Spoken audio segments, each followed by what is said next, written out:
Bonjour à tous et bienvenue sur ma chaîne d'analyse technique. Aujourd'hui, on va analyser le Bitcoin, l'Ethereum et faire un tour sur les news du jour. Bon, je suis toujours bullish, rien n'a changé depuis la dernière vidéo. Si vous ne l'avez pas vu, allez la voir, c'est assez sympa parce que ça permet de voir un petit peu mon avis sur ce début d'année. Donc, on vous l'affiche juste en haut.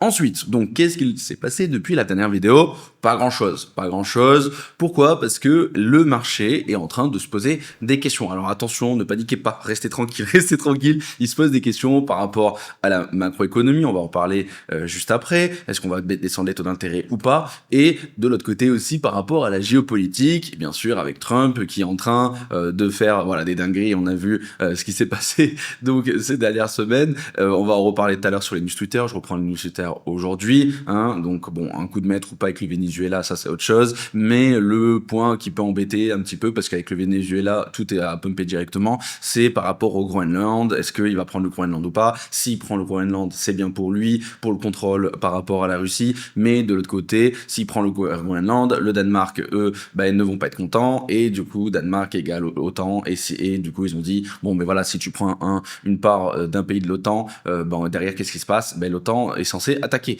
Donc là, de l'autre côté, Trump a dit, est-ce que de l'autre côté, si un jour j'ai un problème, est-ce que l'OTAN sera de mon côté? Bref, ça commence à être un petit peu compliqué par rapport à ça, mais ça va quand même. Je trouve que le marché réagit pas si mal que ça. Il n'y a pas énormément de peur en mode allez, c'est parti pour une troisième guerre mondiale. On sait que Trump n'est pas bête, donc le marché est lui aussi. Donc c'est pour ça qu'on est plus en stand-by. Donc à voir ce qui se passera. Donc on peut le voir avec un Dixie qui est en train de remonter un petit peu, mais pareil, c'est pas grand-chose les gars. Vraiment, ne paniquez pas sur ce petit pump ici. On a le S&P 500 qui a quand même réussi à faire un ATH depuis la dernière vidéo. Le Nasdaq qui a failli faire un nouveau plus haut, donc important, très important ce plus haut avant d'aller chercher donc un ATH. Mais c'est vrai que voilà, on a eu 3 jours super avec derrière mercredi, 2 jours super pardon, lundi, mardi, mais 2 jours un peu plus compliqués avec un mercredi, un jeudi qui était un peu plus vendeur, mais c'est pareil, c'est pas grand chose, ok.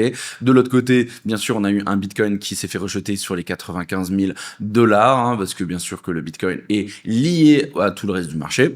Mais encore une fois, je vous le répète, c'est pas des grandes chutes et en plus c'est des niveaux qui sont super importants. Donc là, juste avant de repartir donc surtout, donc juste ce que je voulais vous dire, c'est que là actuellement, je pense qu'on est sur un point d'entrée qui est très intéressant. Dans la dernière vidéo, je vous ai expliqué qu'on était sur le niveau le plus important de l'année. Pourquoi? Parce que c'est le niveau de retournement de tendance, cette tendance qui nous a fait bien mal au Q4, et en passant les 95 000 $, c'est là où beaucoup de personnes vont reprendre confiance. Niveau technique, on repart, et même niveau on-chain, tout en fait, tous les indicateurs, et sur la partie technique, tout montre en fait qu'on repart en tendance haussière. Et après, bien sûr, les 100 000 $ feront revenir les retail et les feront donc FOMO, même si ça peut arriver avant, parce que comme j'en ai parlé ce matin sur Twitter, on a le Solana qui est en train de superformer le marché. Et comme on le sait, quand Solana, en tout cas les dernières années, quand Solana pump, les meme coins pump, et ce que recherchent les retail, c'est souvent donc des gains rapides et faciles, donc sur les meme coins, sur Solana, etc. Donc ça peut faire revenir les retail plus vite. Donc vous avez vu, c'est quand même pas mal de good news. Donc dans tous les cas, je suis toujours en trade sur donc pas mal de trades. Donc j'en ai coupé un seul, c'est PP, mais tout le reste est encore ouvert. C'est vraiment des très bons points d'entrée. Peut-être qu'on va aller faire un plus bas, mais sur ces niveaux-là, je trouve que c'est quand même assez dommage de ne pas rentrer. On va revoir en détail tout ça. Et surtout, là, avec un Solana qui est en train de se performer, ça peut accélérer très vite sur les altcoins. Ou pas, mais encore une fois, je le répète, il faut quand même mettre un pied dedans. Parce que le problème, c'est que quand ça accélère, généralement, on a du mal à rentrer. On voit que tout prend 10-20%, et on se dit, on va attendre que ça descende, et des fois, ça ne descend pas avant très longtemps. Donc la stratégie, c'est de mettre un petit peu maintenant. Si on descend, on remet un petit peu pour avoir un bon average, comme sur BTC, Ethereum, Solana, on va y revoir tout à l'heure, on va en reparler.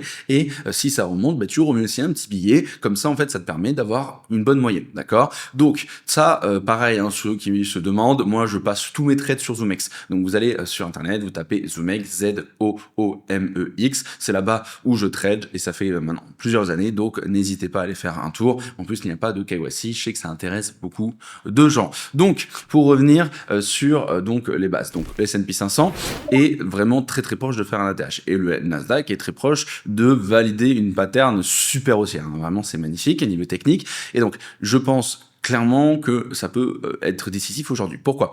Parce que on a eu donc 2 jours d'attente, d'accord? Donc comme je vous l'ai dit, surtout lié à la géopolitique, mais aujourd'hui la macroéconomie peut aussi nous mettre un petit coup de boost. Pourquoi? Parce que alors oui, on a eu les rapports JOLTS, donc qui sont très bons, hein, comme on peut le voir, ils sont baissiers, ils sont donc de base, et on avait une prévision haussière, ils sont baissiers, donc les nouvelles offres d'emploi, les nouveaux les offres d'emploi sont baissières, donc attention, quand je dis que c'est une bonne nouvelle, c'est une mauvaise nouvelle pour l'économie, mais c'est une très bonne nouvelle parce que ça va pousser donc la Fed à monter, donc à redescendre ses taux d'intérêt, en tout cas augmenter la probabilité qu'ils les descendent. De l'autre côté, on a eu les créations d'emplois non agricoles, donc ADP, qui étaient ultra négatifs, hein, attention, hein, c'est vrai que ça a fait faire un petit choc le mois dernier, avec une prévision à 49K, on est à 41K. Donc, bien évidemment que c'est pas une bonne nouvelle parce que ça monte, on en a plus, mais on est en dessous des prévisions, donc ça reste quand même une bonne nouvelle. Le marché apprécie. De l'autre côté, on a aussi les inscriptions hebdomadaires au chômage qui étaient à 200 000, prévision 213,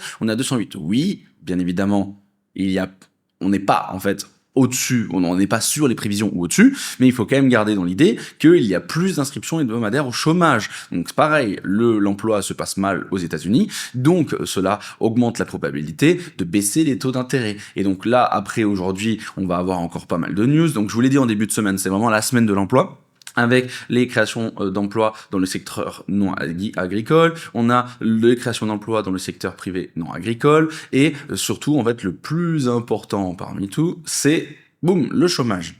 Donc le chômage aujourd'hui ça sera à 14h30 heure française, avec donc précédemment 4.6, avec une prévision de 4.5. Donc en gros le marché, hein, le consensus prévoit un ralentissement du chômage, d'accord? Alors pareil, si on est à 4.5, le marché il va pas bouger. Ça veut dire qu'on restera sur les prévisions. Le marché a déjà pricé cette news.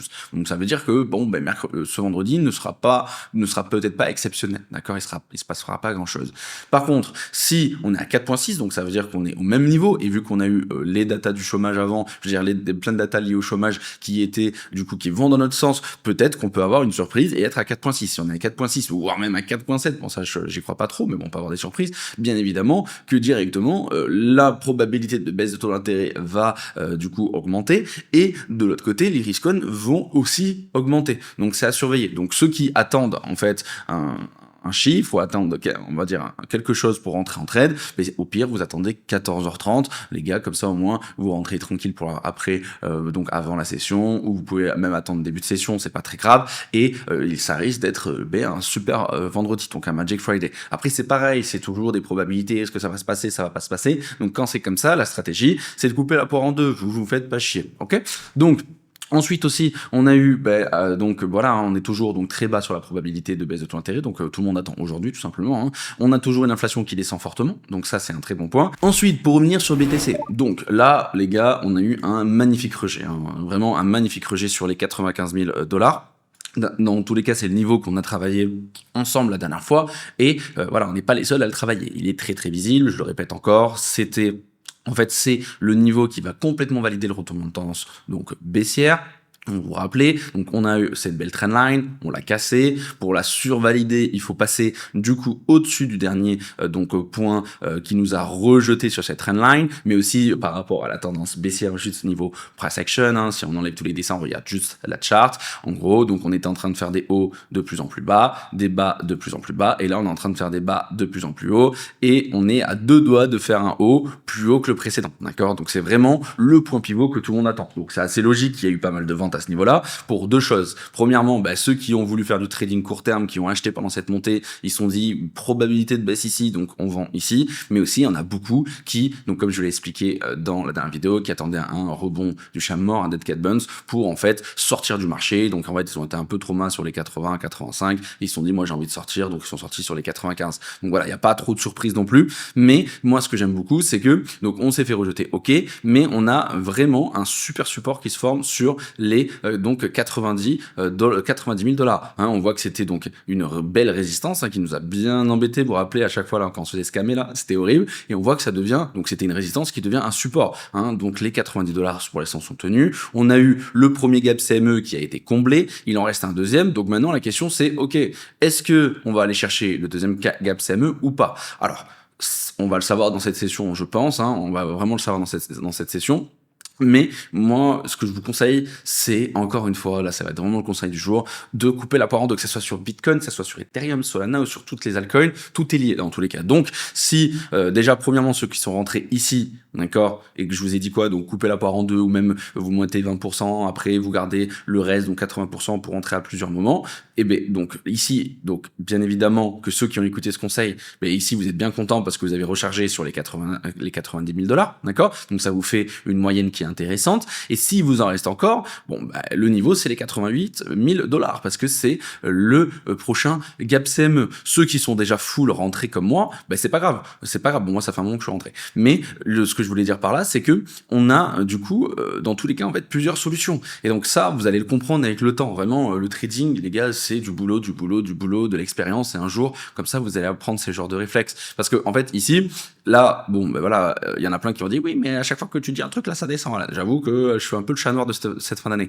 Mais on s'en fout quand tu regardes juste en fait juste de la logique. En fait, ici. Oui, on s'est fait rejeter, mais on aurait pu aussi accélérer, ok? Donc, ceux qui se disaient, oui, mais moi j'attends les 88 000 $ pour aller combler l'autre gap CME, bah, ça se trouve que vous allez, vous seriez comme des cons à ne pas profiter en fait de ce pump. Donc le mieux à faire, c'est vraiment voilà, de couper la part en deux. Vous mettez un billet ici, vous mettez un billet sur les 90 000 $ ou les 88 000 $ pour ceux qui attendaient le cap CME, ça vous fait un bon average. Donc en gros, vous êtes gagnant dans les deux camps. Dans les deux camps, si ça pump, ça pump pas sans vous, et si ça dump, c'est pas grave parce que vous avez, ok, pas le bottom parfait, mais au moins vous avez un bon average. Et c'est comme ça qu'on travaille, ok? Et c'est pour ça que souvent vous allez entendre de tout le monde, hein, et dans tous les livres et partout, on n'a jamais un top parfait et un bottom parfait. Le but, c'est d'être dedans et de faire de l'argent. Le reste, on s'en fout. Ok?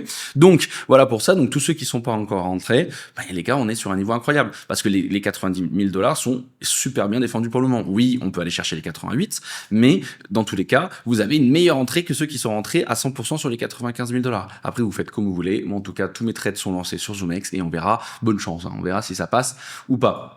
Donc, ensuite, continuons sur Ethereum. Pareil, sur Ethereum, on a du coup un super point d'entrée, d'accord, hein. Donc, ceux qui sont rentrés un petit peu ici, vous êtes contents d'avoir gardé un peu de bague, parce que comme ça au moins vous avez un average intéressant. Et ceux qui ont encore plus gardé, bon, bien évidemment, retourner sur le bas de range, c'est incroyable. Donc voilà, bien sûr, entrer sur les 3000 ou les 2900, comme nous, bon, là c'est une pépite, bien évidemment. Mais on a toujours aussi cette probabilité d'avoir un Magic Friday et de laisser beaucoup de monde sur le carreau, comme le marché adore le faire. Donc là, pareil, si t'es pas encore rentré, tu peux mettre un billet maintenant, et ensuite, boum, tu mettras un autre billet sur les 3000 $. Ok, comme ça te fait un bon average. Mais au moins, si on part direct, t'es pas hors du bateau, ok, hors du train. Donc ça, pareil, Ethereum, ça commence à être vraiment sympathique. Sur Solana, par contre, c'est encore plus sympathique. Pourquoi? Parce que Solana est en train de superformer le marché. Hein, on peut le voir encore aujourd'hui. Je sais pas, Solana est peut-être à 3%, Ethereum est en négatif et Bitcoin est presque à 0% sur 24 heures. Donc là, en gros, Solana montre qu'il y a plus d'élan. Donc pareil, hein, c'est ce que je vous expliquais. Ceux qui attendaient, par exemple, là c'est l'exemple parfait, ceux qui attendaient qu'on retourne en bas de range sur les 120 $, bon voilà, là ça se trouve vous allez être bloqué. Donc c'est pour ça que je trouve que c'est vraiment la meilleure des stratégies de rentrer à plusieurs niveaux. Au pire, tu mets que 10%, tu t'en fous. Et après, tu gardes 10% et 10% et 10% et 10%, etc. Mais voilà, là, c'est l'exemple parfait. BTC, Ethereum, bon, vous avez une meilleure entrée, ok. Mais Solana, regardez, il n'arrive pas à chuter. Et on arrive sur le point critique bientôt. Hein. Les 150 $ sont très importants. Et en plus, sur les order books, vous allez voir, il y a que dalle jusqu'au 200. Et encore 200, c'est que dalle. Ça peut pumper très, très, très vite. Et on peut le voir aussi, par exemple, quand tu regardes Solana, Ethereum. On est en 4 heures, hein, les gars. Hein, c'est du long terme. Bon, voilà, on a fait un énorme range, on vient de le breaker, donc ça montre que Solana est en train de mettre une fessée à donc Ethereum, même, et quand tu regardes même sur Solana BTC, donc là bon, la structure n'est pas encore belle, mais on voit clairement que, regardez, hein, depuis le 26 décembre, Solana est en train de mettre une fessée à BTC, donc c'est pour ça que c'est intéressant de rentrer dessus, et surtout sur l'écosystème Solana, sur les mêmes coins, sur les shitcoins, les low-cap, etc.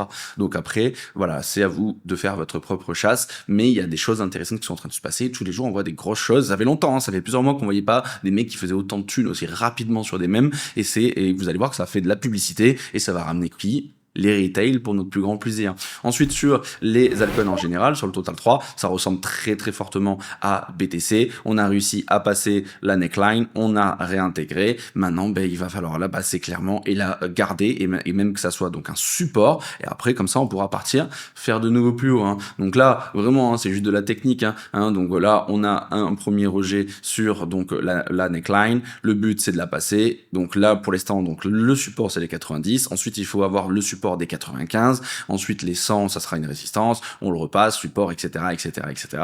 Donc exactement la même chose que cette tendance baissière, mais en tendance haussière. Ok.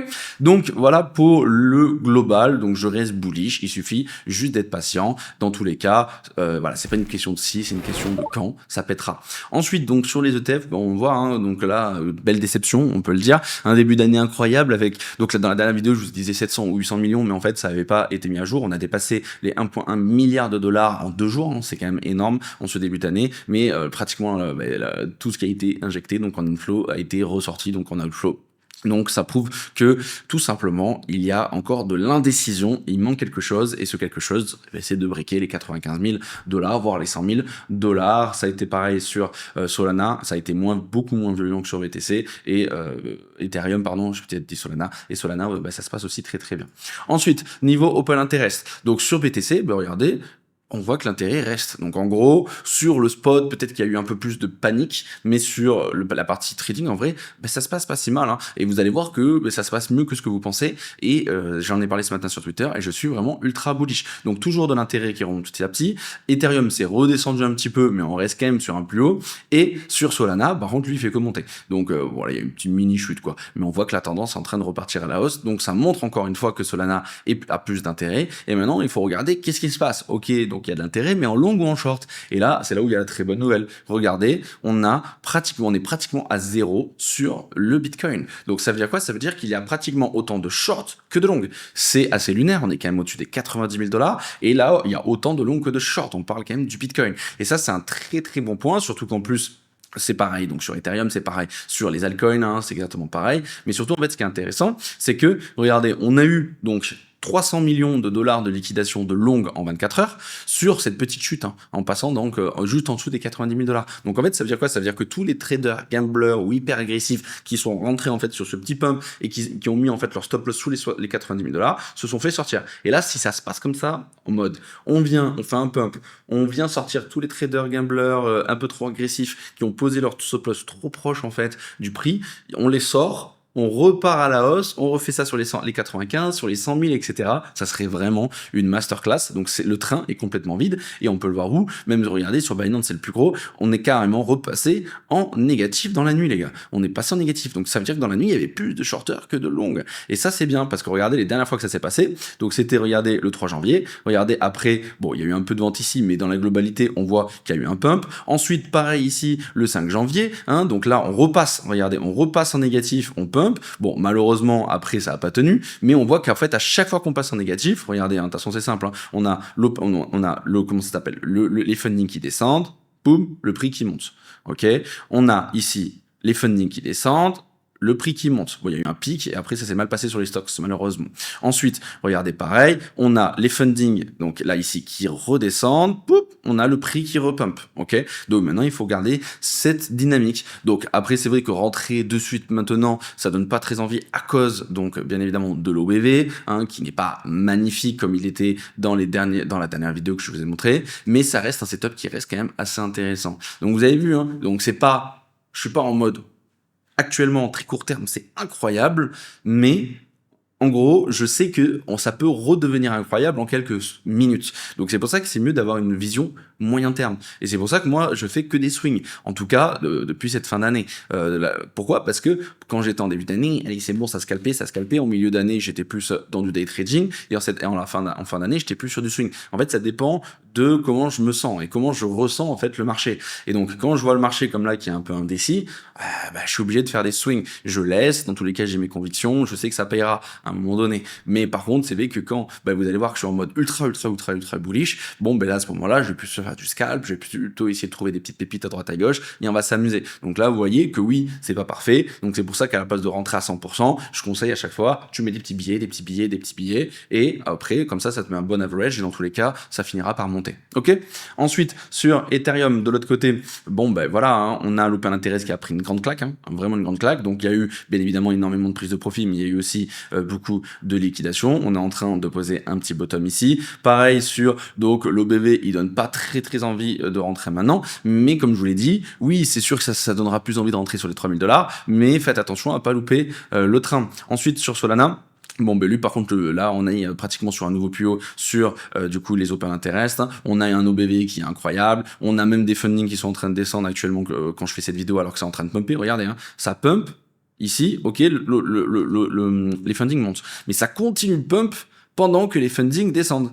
Et alors que quand tu regardes les open interest, ça ne monte, ça ne descend pas.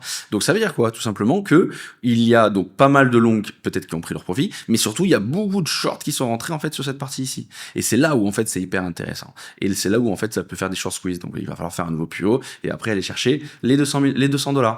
Ensuite sur les order book, donc comme j'ai expliqué ce matin sur Twitter, le but c'est d'aller chercher les $95 000 cette semaine. Ça serait vraiment parfait et de les tenir. Donc on va finir la session US ce soir sur les 95, ça serait incroyable, parce qu'après ce qui se passe dans le week-end on s'en fout, parce qu'on sait que souvent les lundis on revient chercher le même niveau du vendredi. Ok, donc le but ça serait vraiment d'aller chercher les 95, donc il y a un peu d'argent dessus, il va falloir les passer, donc après les 97 et les 100 j'en ai déjà parlé dans la dernière vidéo, n'oubliez pas qu'après il n'y a plus rien jusqu'au 120 et donc là moi ce qui m'intéresse c'est que entre les 91 et les 95 il y a que dalle. Donc si les chiffres sont bons aujourd'hui niveau macro, je vois le BTC facilement aller chercher les 95 $1000. Si les chiffres ne sont pas bons et les indices reprennent un petit peu de baisse, les gars, ça sera direction les 88 pour aller combler Caps ME et même les 87 parce que regardez, il y a plus d'ordre d'achat ici et du coup on s'arrêtera probablement, désolé j'ai loqué, sur les 87 et même avec une petite mèche un peu dégueulasse sur les 86 peut-être pour aller chercher en fait tous les stop loss, tous les mecs qui sont rentrés en long sur toute cette période, ils ont mis leur stop loss sous cette pattern, il y en a qui sont allés plus bas, mais il y en a beaucoup qui les ont mis ici, et comme ça pourra faire un autre nettoyage et repartir. Ok, donc c'est pour ça que je vous dis, là c'est du pile ou face, c'est soit ça monte soit ça descend et là on est on peut pas le gérer ça en fait. Et le rôle d'un trader, de toute façon en fait on n'a pas de boule de cristal, donc le but c'est de se préparer dans toutes les situations. C'est pour ça que je dis que mettre un billet maintenant c'est intéressant, parce que si ça descend tu remets un billet, ça te fait un bon average, et si ça monte tu remets un billet parce que ça te fait aussi un bon average. Ok. Ensuite sur Ethereum, c'est hyper bullish les gars, regardez il y a que dalle au-dessus, donc ça peut péter une rapidité, je crois que vous êtes même pas prêts. Et sur Solana c'est exactement pareil, regardez il y a que dalle au-dessus jusqu'au 200, et encore les 200 c'est pas grand chose vraiment, c'est assez incroyable, donc ça peut moon très vite. Ensuite niveau news, comme je l'avais dit, là j'étais en France, je bougeais un peu partout, donc il y avait trop de news, c'était un peu trop long, donc je reprends aujourd'hui et vous allez voir qu'il y a que des good news en vrai. Donc on a Morgan Stanley qui du coup se sont réveillés, donc je l'avais déjà retweeté sur Twitter, Bitcoin, Ethereum, maintenant ils veulent des ETF, avant ils nous aimaient pas, après ils ont dit ok en fait c'est pas si mal, parce qu'en fait je pense surtout que les clients derrière ils ont dit nous, si vous nous donnez pas accès au Bitcoin et à l'Ethereum, au crypto, on va aller chez vos concurrents. Donc ils ont vite changé d'avis. Donc maintenant voilà un ETF Ethereum les gars, c'est assez puissant. Donc comment ne pas être bullish sur cette news. Ensuite on a donc Jay Jacobs de BlackRock qui a dit sur CNBC que on est encore vraiment tout début pour Bitcoin et que ça peut que péter. Quand t'as quelqu'un de BlackRock qui dit ça, les gars c'est hyper bullish en vrai. Ensuite on a Rumble et Tether qui lance un wallet crypto. Rumble crypto, huge aussi, vraiment, c'est le concurrent de YouTube, Rumble, et Tether, donc c'est la boîte qui gère USDT. Et en gros, c'est un wallet donc non custodial qui prend en charge USDT, donc c'est l'or et le BTC. Donc c'est une très bonne nouvelle parce qu'en fait, ça sera pour rémunérer tous les créateurs de contenu, mais aussi pour les tips, etc. Vraiment, c'est ultra huge comme nouvelle, et peut-être qu'un jour, Google suivra aussi le pas. Ensuite, on a donc on en a déjà parlé, CNBC qui en a fait la pub, hein, donc j'ai retweeté parce que c'est quand même assez huge par rapport à Morgan Stanley. Ensuite, on a aussi une belle collaboration entre Polymarket, Dow Jones, hein, ultra huge quand même, et le Wall Street Journal pour tout simplement bosser ensemble. Et ça, bah pareil, c'est juste hyper lunaire les gars. Hein, quand tu vois le marché tradit qui se met donc à faire des partenariats donc avec notre écosystème, c'est quand même hyper huge. Ensuite, comme je vous l'ai dit, hein, Solana qui est en train voilà, de mettre une petite fessée à tout le monde là en ce début d'année. Donc là, regardez, on a eu donc plus de 900 millions donc de dollars en 24 heures de stablecoins en fait qui sont arrivés sur Solana. Donc c'est vraiment une très bonne nouvelle. Hein. Cette annonce intervient alors que Jupiter, la plus grande plateforme on-chain au monde, a lancé son stablecoin axé sur la blockchain, blablabla, et que Morgan Stanley a déposé une demande d'ETF Solana au comptant. Et ça vraiment c'est hyper huge, vraiment. Hein, là quand tu vois ce genre de news, tu vois donc Morgan Stanley qui veut des ETF spot sur toutes les cryptos. On a de l'autre côté donc 900 millions qui arrivent comme ça instantanément. Donc ça montre qu'il y a de la demande, ça montre qu'en gros il y a du monde en fait encore. Il y a du monde encore. Mais bon, comme on le sait, c'est plus la smart money ou les mecs comme vous et moi qui sont à fond dans les cryptos et qui suivent au quotidien et qui seront bien sûr récompensés. Ensuite, on a donc la Chine par contre, bon, qui a dit qu'il voulait arrêter d'acheter des puces Nvidia H200, mais ça pareil, ça sera des coups de force, on verra ce qui se passera, mais ça n'a pas trop fait bouger pour le moment. Ensuite, on a le Wyoming qui lance donc son premier donc stablecoin, le RFRNT, donc sur Solana. Pareil, encore une bonne nouvelle pour Solana. Les gars, on parle du Wyoming, c'est un état quand même des USA, des États-Unis. Donc les gars, c'est qui l'aurait prédit à l'époque, les gars, c'est quand même lunaire. Ensuite, on a Tom Lee hein, qui dit que si vous achetez du Bitcoin aujourd'hui, vous êtes encore très early. Il dit que donc on avance sur les autres. Donc il dit qu'il y a 95% des investisseurs qui ont zéro exposition au Bitcoin et c'est réel, les gars. Vous êtes encore au tout début et il y en a beaucoup qui s'en rendent pas compte. C'est pour ça que j'ai beaucoup répété que un Bitcoin à 1 million ou encore plus, j'y crois fortement parce que ce n'est que le début. Ensuite, donc bon, pas mal de choses par rapport à Trump qui nous a aussi fait un petit peu ralentir. Hein. Donc là, en gros, il est en train d'essayer, voilà, de trouver des solutions pour monter son budget par rapport donc à la défense. Hein. Je crois qu'il a envie de monter de 70%. Ouais, c'est ça. Non, je sais plus c'est où. Il a envie de le monter de 70% ou 68%. C'est assez lunaire, les gars. Je sais plus, mais ça fait, je sais plus c'était en quelle année que c'est arrivé, mais c'est il y a tellement longtemps. Vraiment, il est en train d'appuyer très très fort sur le bouton. Il leur a aussi mis un gros stop en leur disant que les CEO ne pouvaient plus dépasser, je crois, 5 millions de salaire. Ils pouvaient plus, je sais pas, il y a eu plein d'infos. Bah attendez, là je peux les lire ici. Il y a eu tellement de trucs. Donc voilà, il interdit les dividendes et les rachats d'actions des sociétés de défense jusqu'à que le problème soit résolu. Hein. Donc il y a beaucoup de sociétés qui ont eu un gros dump, plusieurs milliards qui ont été enlevés de leurs actions. Donc en gros, le but en fait, c'est de mettre un coup de pression en mode écoutez les gars, maintenant vous allez accélérer au max et si vous accélérez pas, en gros, voilà, on va vous faire mal. Et après, donc jusqu'à que les problèmes soient résolus, ça veut dire en mode bougez-vous et après je vous remets bien. Et voilà, c'est pas les seuls voilà qui ont pris cher. On a eu Blackstone aussi parce qu'en gros, il a expliqué que du coup en fait, à partir donc de maintenant, il serait interdit aux grands investisseurs institutionnels d'acheter des maisons individuelles. Les gens vivent dans des maisons, pas dans des entreprises, déclare Trump. En gros, il veut en fait laisser donc l'immobilier aux particuliers. Donc il veut faire un peu bouger donc le secteur de l'immobilier. Donc bien évidemment de l'autre côté, voilà, Blackstone qui perd 17 milliards en une journée, c'est assez lunaire. Donc c'est pour ça aussi qu'on ralentit un petit peu, mais après ça va aussi dans notre sens, hein, vous allez voir. Ah oui, voilà, donc il veut monter de 1,5 trillion le budget en 2027, c'est quand même assez énorme. Il dit que c'est grâce aux revenus, ça, et avec ce qui s'est passé avec le Venezuela, peut-être bientôt avec la Groenland, etc. aussi, ça met un gros coup de pression à la terre entière. Ensuite, du coup, donc on a eu le président Trump aussi qui a dit que le Venezuela n'achètera que des produits fabriqués aux États-Unis grâce aux revenus pétroliers issus d'un nouvel accord pétrolier. Donc il est en train encore de mettre une grosse pression au Venezuela et montrer que c'est lui le patron. Ensuite on a du coup donc bon ça on en a déjà parlé, on continue. On a donc le milliardaire Tom Draper qui prédit que le Bitcoin va dépasser les 250 000 $ en 2026.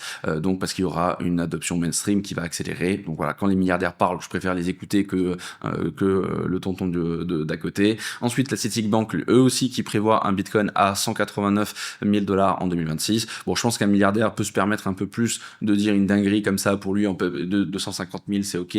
Mais une banque comme la Citibank, c'est quand même huge, les gars. C'est quand même énorme. Quand ils disent 189, ça se trouve que ça veut dire 250 ou plus.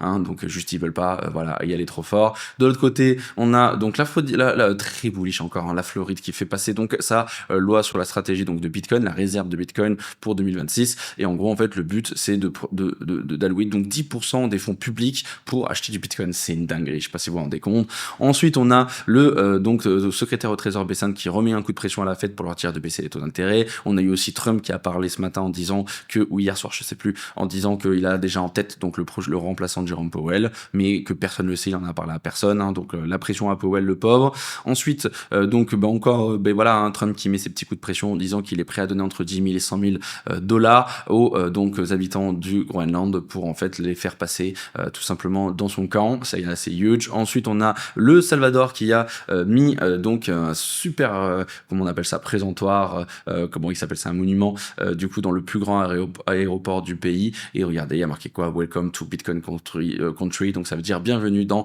le pays du Bitcoin. Et vraiment avec un gros Bitcoin, c'est vraiment une super news. Ça donne voilà une très très belle image. De l'autre côté, alors ça par contre c'est ultra important. En gros, le président Trump ordonne au gouvernement américain d'acheter pour 200 milliards $ d'obligations hypothécaires afin de faire monter les taux d'intérêt hypothécaires. Voilà, donc en gros tout simplement là il veut envoyer du lourd vraiment partout, comme la Fed est en train d'envoyer du lourd. Le QE donc est en place. Donc bien évidemment le bilan de la Fed est monté comme on l'a vu. Là en fait il y avait les dernières datas, mais j'étais pas sûr, je vais vous passer tout à l'heure, mais les dernières datas. Mais en gros le bilan de la Fed était comme ça. Ils étaient en train de vendre, donc pas bon pour nous, pour les risk on. Et là ils sont en train de repasser, donc ils ont arrêté de QT donc en fin d'année dernière, et depuis le début d'année ils sont repassés en QE et ils sont en train de réimprimer, donc de réinjecter de l'argent. Et ça c'est un très très bon point pour les risk on. Pas pour l'inflation, mais ça c'est un autre débat. Et voilà, donc c'est très très bien si voilà, les US envoient énormément de cash dans le marché, et ça va nous mettre très bien. Ensuite on a les stablecoins qui ont dépassé un nouveau record de 33 trillions de dollars en 2025. Donc plus ça avance, plus il y a de l'argent dans le marché, et c'est très bien. Maintenant il faut juste qu'il aille un peu dans les alts, ça nous ferait pas de mal. Et ensuite je crois que les news sont finies. Donc voilà pour aujourd'hui, j'espère que cette vidéo vous a plu. Donc le gros récap, c'est attendez 14h30, voyons voir ce qui va se passer avec le chômage, même peut-être attendez 15h30, 16h si vous avez un peu peur de voir le début de session US. Ensuite à ce moment-là, vous pouvez donc rentrer si bien sûr on a une bonne nouvelle, s'il y a de l'achat, si de l'autre côté vous avez peur de louper du coup une accélération, un petit short squeeze. Moi ce que je conseille à chaque fois, c'est de rentrer à plusieurs paliers. Donc vous pouvez déjà mettre un billet maintenant et attendez de mettre un autre billet en fonction des résultats. Voilà pour tout. Si cette vidéo vous a plu, n'oubliez pas de vous abonner, de mettre un pouce bleu et des commentaires, ça donne de la force, et merci pour ça. Je vous souhaite à tous une belle journée et à la prochaine. Ciao.